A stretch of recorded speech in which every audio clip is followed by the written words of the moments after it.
What if I told you there was a way to predict the future? That would sound pretty cool, now wouldn't it? To be able to predict events before they potentially occurred and understand why they are occurring. It would almost be like having a superpower. But there was a way to do this without digging into a box full of spells and crystals, and that is with the tool of econometrics.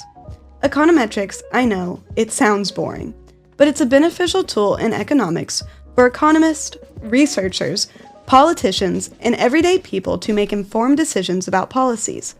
This fusion of mathematics, statistics, and economics allows economists to fully understand why certain economic phenomena occur and how to predict when it will occur in the future. So come with me now as I explore the wonderful tool known as econometrics and how it can be used in various world decisions. To understand what econometrics truly is, it is important to understand the social science that it is built upon, economics. Economics is the study of how people, businesses, and governments make impactful decisions when their resources are limited. A society's economical resources are society's means to produce goods and services for consumers' consumptions. Examples include land, labor, capital, and entrepreneurship. At its basic level, economics allows people to understand how incentives affect others' decisions. This includes knowing why individuals buy certain products, why firms produce the way they do, and the way in which society's economics grow, fluctuate, or fall into recession. Now, I know this may sound like a lot, but one way that economists are able to attack this broad topic is by splitting it into two major topics, microeconomics and macroeconomics. Microeconomics specifically looks at an individual's decisions and how their choices affect the market of a society. Questions such as, what drives consumers' preferences? How do companies set prices? What happens when a monopoly enters the market? And many more. The other branch of economics, macroeconomics, looks at the entirety of the economy as a whole. It focuses on the big picture topics such as inflation, unemployment, GDP growth, and financial crises a society endures. In this branch, economists look at business cycles, tools used to stabilize the economy, and how countries interact with each other through trade and investment deals. Microeconomics and macroeconomics allow economists to understand both the individual choices and large-scale choices that affect a society's economy. Now, you may be asking yourself, what does this all have to do with understanding econometrics? And will we ever get to discussing it? Well, don't you worry. This background on the breakdown of economics allows us to dive straight into econometrics and why it matters. You see, economists have many theories that allow them to understand micro and macroeconomics, but they cannot solely rely on just their theories. They need statistical and data-driven evidence to allow them to prove their theories, and that is where econometrics factors in.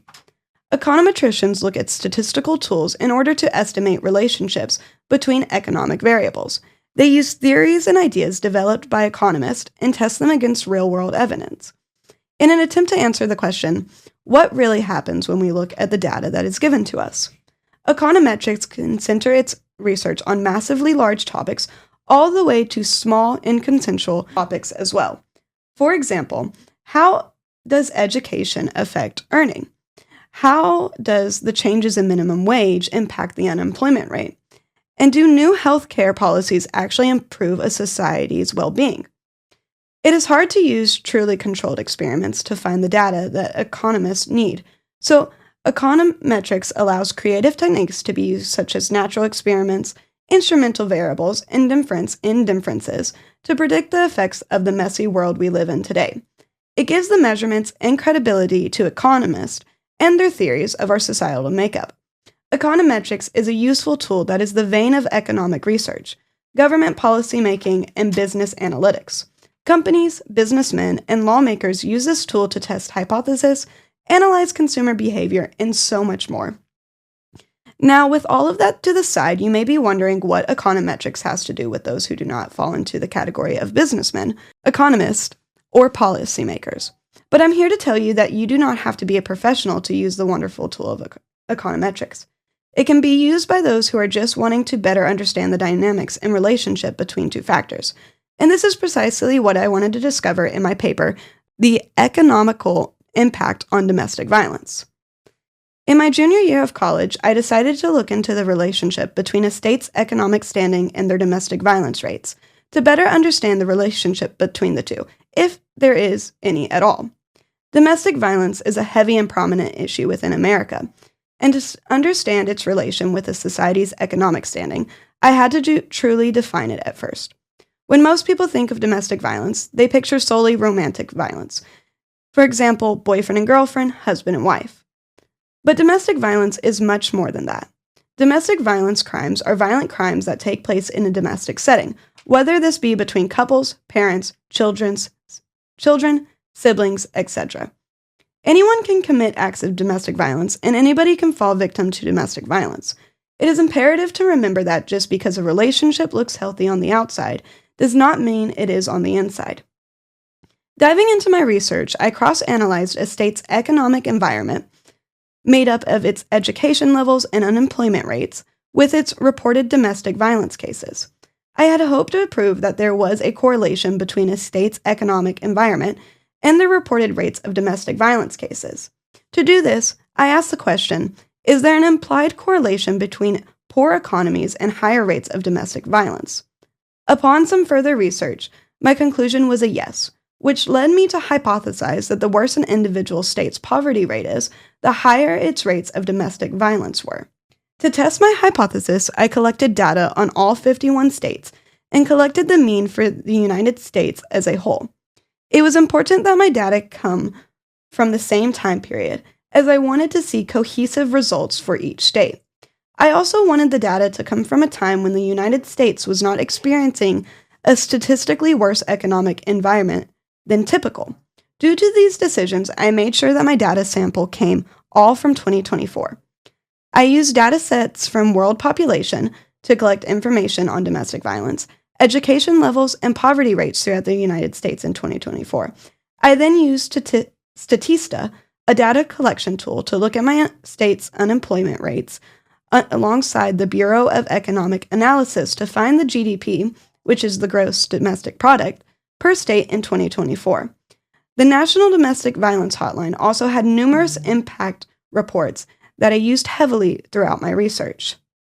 These sources allowed me to collect data for the following: domestic violence against women, domestic violence against men, GDP in 2024, population below poverty, total population and percentage equivalent, percentages with bachelor in science degrees or higher, percentages with associate degrees, percentage with a bachelor degrees, percentage with a graduate or professional degree, percentage with high school graduate or equivalent, and percentages with less than a high school diploma, and the unemployment rates in a state in 2024. These variables have the biggest impact on the economic environments of areas. Lower employment rates and low GDP typically mean that the economy is worse off for that specific area, which is why it was imperative that I included these in my analysis. My purpose in including education in my data is to find the correlation between poverty rates and education attainment. Typically, lower levels of education mean a higher likelihood of poverty. With this in mind, it is reasonable to assume that the states with the lower levels of education would also have higher poverty rates and therefore potentially higher rates of domestic violence. When looking at my data and deciding to run my regressions, I decided to run two separate tests. The first regression and test was for the dependent variable, domestic violence in men. The second one was for domestic violence in women. I figured that by separating these two variables, their own dependent variables with their own regressions, I would be able to see more clearly the effects of the economic environment on domestic violence between the two genders. Here now is the first regression equation that I got, and the second regression equation. Now, what did my results say? The results of the research on the economy and domestic violence against men and the domestic violence against men are shown in this graph. The results for the research on the economy and domestic violence against women are shown on this graph. Now, what does this all mean? The following tables show the significance levels of the variables that were tested for the domestic violence against men regression. It shows that many of the variables were not heavily significant or impactful at all on domestic violence. The most significant finding was that the unemployment rate had the greatest impact on domestic violence. For every 1 unit increase of unemployment, domestic violence in men increased by 144.56. Results also showed that there was a 50.34% of variations within the dependent variables explained by this model. Overall, in terms of the economy affecting domestic violence in women, this model does just slightly give some explanation, as it is statistically significant regression model. When running this model, I found that for the whole model, there was a p equals 0.0039, which essentially means that tested variables in this can potentially be used to predict variations in domestic violence against women. The two variables that had the biggest impact on domestic violence against women were associated degrees and unemployment rates. In states with higher levels of people with associate's degree, there was a decrease in domestic violence level. Then states with high levels of unemployment showed an increase in domestic violence against women. Here it is all in this graph. Throughout my research, my conclusion came to that domestic violence is not a truly predictable crime. You never know who may be the victim of domestic abuse or who may even be the abuser. Diving into whether or not the economy of an area has any effect on domestic violence could help to increase resources for domestic violence and figure out whether or not you can predict the rate of domestic violence in an area. After gathering data about domestic violence levels in the United States and cross-analyzing it with important factors of the economic environment, I was able to see that there is some evidence to suggest that there are certain factors that predict domestic violence levels. I split my data into 2 tests. These tests were divided upon gender so that I could not only see the economic impact on domestic violence, but also its impact on the genders as well. The regression showed that using my data, domestic violence against men increased in areas in which there are significantly high unemployment rates. This was also the same for domestic violence against women, as states with higher unemployment had more cases reported. My research also suggested that in states where there is a higher percentage of people with associate degrees, domestic violence in women decreases. This hints at the possibility that the more educated a state is, the less likely it is for domestic violence rates to be high. Many of the other variables that were tested were not significant enough to suggest if they occurred because of actual impact or just by chance. To look further into this topic, it would be helpful to look at the age range of domestic violence cases and whether or not that also has an impact. If I were to ever go further with this research, I would like to compare domestic violence in today's economy to domestic violence reported during the Great Depression and the Roaring '20s, essentially times in which the economies were not well off. But this is just one example on how you can use econometrics to figure out and understand relationships between 2 topics and the cause and the effects, and essentially predict outcomes that can help with policy making. My name is Caitlin Mace, and I thank you for listening.